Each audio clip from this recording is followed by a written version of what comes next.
it looks like a laundromat, but I make the most of it. I have a lot of friends and I meet a lot of people. I say, wow, that's so cool what you're doing. You're in technology, you're creating your own company, you're an owner, you have 100,000 users. That's amazing. And I tell them, yes, it looks amazing and the glamour, the fame, but it really isn't if you look at what you have to deal with. Living in very low conditions with no money. I can't even go out and see a friend because I'm afraid that splitting the dinner with them even is too much money for me. I came to Hong Kong because of my startup. It's a social dating app based out of Bangkok, but Hong Kong is where the capital investments are. Does the world really need another dating app? In Asia, it's a bit still taboo to be on a dating app directly, which is why Moremate, our app, is a little bit more social. My startup's young, it's not making much of an income, and any income it does make, it's put back directly into the business. I went on Airbnb and tried to negotiate a lower price, especially that I was staying long term, to save on costs. So this usually ranges about, I would say you can get it as cheap as 20 to 30 US dollars a night. You can negotiate with the people that are renting off Airbnb, and usually if you're looking to rent a longer term with them, they're willing to give you better discounts. Literally, I'm living out of my suitcase here and moving from place to place. Sometimes they give you a long-term stay for 3 weeks for the discount, but say, hey, in July instead of June, they have high season, so we're not able to give you this price. But if I could find somewhere else that give me the same price, then I'm willing to move it.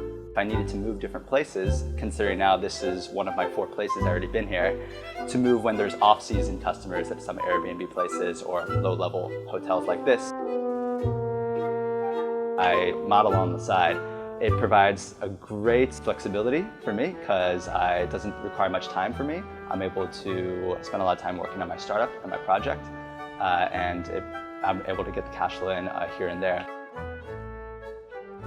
Going out and keeping your comfort food, especially for an expat, getting your burger is going to be, 10, 20 bucks for just a small little burger. It's out of the question on an everyday basis. And so you really have to appreciate local food, and just even if you can't read the menu, and I have trouble reading the menu, to my limited Chinese, I just kind of point to say, okay, I want that noodle dish at a cheap place and just be happy with what I get. The hot desk, the co-working space, that's completely out of the question here. It's extremely expensive. Even at a cafe, since there's so many people in Hong Kong, I've been kicked out of cafes before because I'm staying more than 2 hours and they have more customers they need to come in. After that incident, I was like, okay, this is not going to work sitting in a cafe and working. So I was able to found public libraries that are available all over the city that has fast Wi-Fi connections. I could sit there, drop in, and do my work.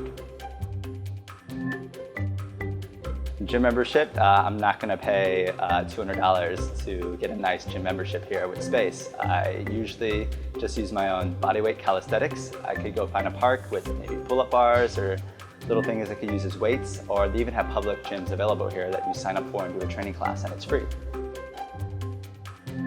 Food and water. Buying bottled water here every day gets expensive, the costs add up. And to save on those costs, I bought a water filter so I could just use the tap because you can't drink the tap water here, and it filters and I have clean water.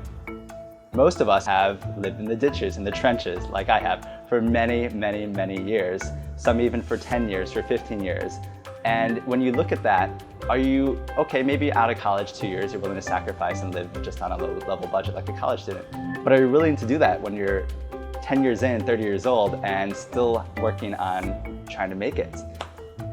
Is that the sacrifice you're willing to make? Is that the passion? And you really have to question yourself, am I willing? Can I do this?